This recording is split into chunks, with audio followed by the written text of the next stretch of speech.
తిరుమలలో శ్రీవారికి తలనీలాలు ఎందుకు సమర్పిస్తారు? తలనీలాల సమర్పణకు ఒక ఆవే కారణమా? నీలాదేవి తన శిరోజాలు ఎవరికి ఎందుకు అర్పించింది?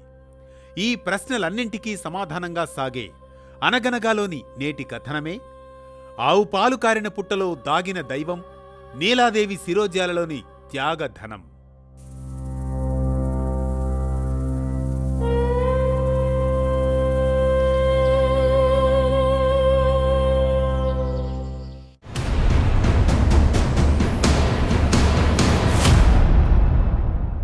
అనగనగా కలియుగ ఆరంభంలో లక్ష్మీదేవి ఆచూకీ తెలియక వియోగంతో తపించిపోయిన శ్రీ మహావిష్ణువు శ్రీనివాసుడిగా నీలాద్రిపై అడవుల్లో సంచరిస్తూ అలసటతో ఒక పుట్టలో విశ్రాంతి తీసుకున్న సమయమది. అదే సమయంలో ఆ సమీపంలోని రాజ్యంలోని ఒక ఆవు రోజూ ఎవరికీ తెలియకుండా ఆ పుట్ట దగ్గరకు వచ్చి తన పాలను ధారగా అర్పించేది. రోజూ పాలిస్తుండగా పాలు తగ్గిపోయేది ఆ గోవుకు.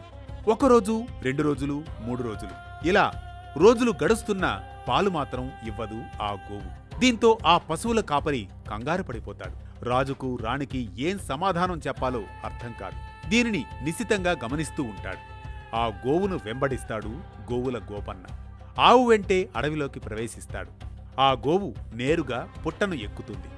ఆ పుట్టలోని ఓ రంధ్రంకి నేరుగా పైకి చేరుతుంది. అంతే, తన పొదుగులోని పాలను క్రిందకు స్రవిస్తుంది. ఈ దృశ్యాన్ని చూసిన పశువుల కాపరి ఆగ్రహోదగ్రుడవుతాడు. ఈ ఆవు పాలు ఎవరికిస్తోంది?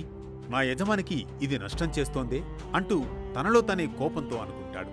ఆ దృశ్యం అర్థం కాక కోపావేశంతో గొడ్డలని నేరుగా ఆ పుట్టపైకి వేగంగా విసురుతాడు.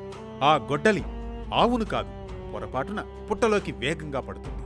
దాంతో పుట్టలో ఉన్న శ్రీనివాసుడి తలను తాకుతుంది. గాయపడి పైకి లేచి వస్తాడు ఆ పురుషుడు. ఆ సమయంలో తన ఎదురుగా ఒక దివ్య పురుషుడు. తేజస్సుతో మెరిసిపోతున్న శ్రీనివాసుడు. గోపాలకుడు ఆశ్చర్యపోతాడు ఆ దివ్య పురుషుని చూచి.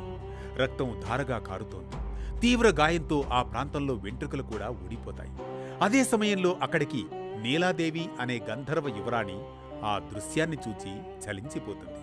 అయ్యో, ఎంత గాయమో కదా అంటూ ఆవేదనతో తన చీర కొంగును చించి గాయపడిన ప్రదేశానికి అడవిలోని ఆకుపసరు తెచ్చి గాయాన్ని కడిగి సేవలు చేసి కట్టుకట్టి శాంతపరుస్తుంది. తదుపరి కొంతకాలం తర్వాత గాయం మానుతున్నా తలలో గాయమైన చోట జుత్తు తిరిగి మొలవదు.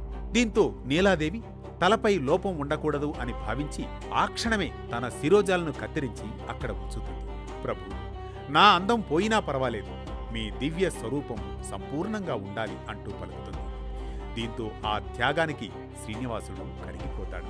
చలించిన హృదయంతో, నీల, నీ త్యాగం అమోఘం, నీ పేరే 7 కొండల్లో ఓ కొండకు నిలుస్తుంది నీలాద్రిగా అని పలికి దీవిస్తాడు నీలాదేవిని ఆ శ్రీనివాసుడు.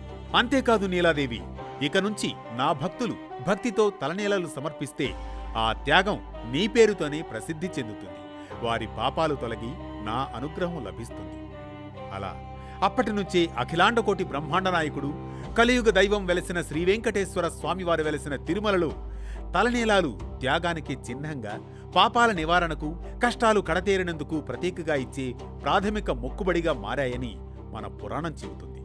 ఇది ఆవు పాలు కారిన పుట్టలో దాగిన దైవం, నీలాదేవి శిరోజాలలోని త్యాగధనం. ఈ కథనం మనకిచ్చే సామాజిక సందేశం ఒక్కటే: తిరుమలలో తలనీలాలు ఇవ్వడమంటే కేవలం జుత్తు కత్తిరించడమే కాదని, నీలాదేవిలా అహంకారాన్ని త్యాగం చేయడమేనని, మనలోని అందం, అహంకారం, స్వార్థాన్ని వదిలి సేవ, భక్తి, కరుణను స్వీకరించడమేనని, అదే దైవత్వానికి మార్గమని. ప్రతినిత్యం ఓ పురాణ కథనం సూటిగా, స్ఫూర్తివంతంగా, సామాజిక సందేశంగా, ధర్మం చెప్పే కథల సవడి, జ్ఞానం చెలరేగే కథన ఒరవడి అనగనగా అంటూ మళ్లీ రేపు పలకరిస్తుంది ఆరుబయట వెన్నెల్లో జోకొట్టే కథల్లా వేటూ న్యూస్.